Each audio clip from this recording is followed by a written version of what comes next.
Probably about $10, give or take. Depends on traffic and whether I have to take detours and where I drop you off. Okay, whatever. Just get us out of here. That didn't sound promising. The man jittered as she turned off the street. Have I driven you before?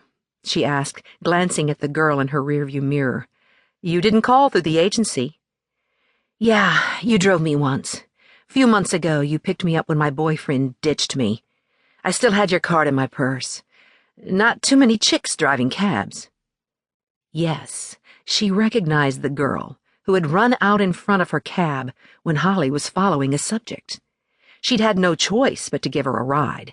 The girl had deteriorated since then. Her habit was slowly eating away at her. Holly didn't try to figure out why they'd wanted a woman driver. Tweakers were always paranoid, so maybe they considered a woman to be safer.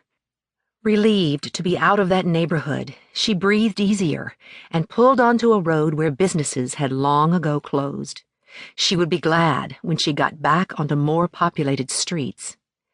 Just as Holly's sense of security returned, Stevie slid up his dirty t-shirt and took hold of something in his waistband. She gasped as he pulled out a .38 revolver, cocked it, and pointed it at her. Are you kidding me? She swerved and almost ran off the road. What are you doing? Keep both hands on the steering wheel and pull over. He jabbed at her temple. Do it.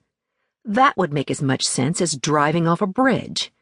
Pulling over would ensure that they stole her car and killed her, leaving Lily to grow up without her mother. Holly slowed and pretended to pull over, then stomped the accelerator, swerving hard to make the man lose his balance as she tried to knock the gun from his hand. Shrieking, the girl leaned forward and threw a belt over Holly's throat, threatening to choke her. He said, "Pull over!" Holly groped at the belt, but kept her foot on the accelerator. Are you brain dead? She choked out. I'm driving! The car picked up speed. 60, 70. You kill me, and you're both dead too. The girl loosened the belt, leaving it around Holly's neck, and the man steadied his aim. Holly deliberately ran off the road, then swerved sharply back onto the asphalt. This time, she knocked the gun from his hand. He groped for it on the floorboard, found it, then swung it up into her face, its metal splitting her lip. Tasting blood, Holly swerved again and stabbed her fingers into the soft tissue of Stevie's eyes. He cried out in pain, and she knocked the gun free again. The girl jerked the belt, forcing Holly's head back against the headrest. Holly clawed at it and slammed on the brakes, throwing her passengers forward. The girl lost her leverage, and Holly got her fingers between the belt and her throat and ripped it away, then slammed the accelerator again. The crazed man grabbed the wheel and pulled, forcing her to turn into a parking lot. She stomped to a screeching halt just before ramming into a building. Holly dove for the gun on the floorboard, but the guy kneed her in the face, then thrust a knuckle punch to her eye.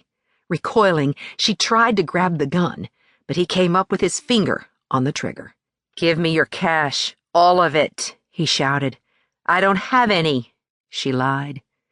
The girl bent over the seat, snatched the money bag and Holly's purse, and bolted out the back door. Holly watched, astonished, as the girl left Stevie behind and ran behind the building. Cursing, he flung the door open, lunged out, and ran after the woman. Holly stumbled out, wiping the blood from the bloody gash over her eye. She opened her trunk, grabbed her gun, and aimed at him over the hood. Stop or I'll shoot! He disappeared around the building. I have to pay my mortgage, she cried, knowing it was useless. She couldn't run after them. She'd only given birth 4 weeks ago. She dropped back into the car and pulled around the building, looking for them. The girl had scaled a fence and dropped to the other side. Now she was running into the woods. The man was almost over the fence. Holly slammed her fist against the steering wheel and tried to calculate how much money they'd gotten. She would have to start all over, be away from Lily twice as long. She pulled her phone out of her jeans pocket and called the police.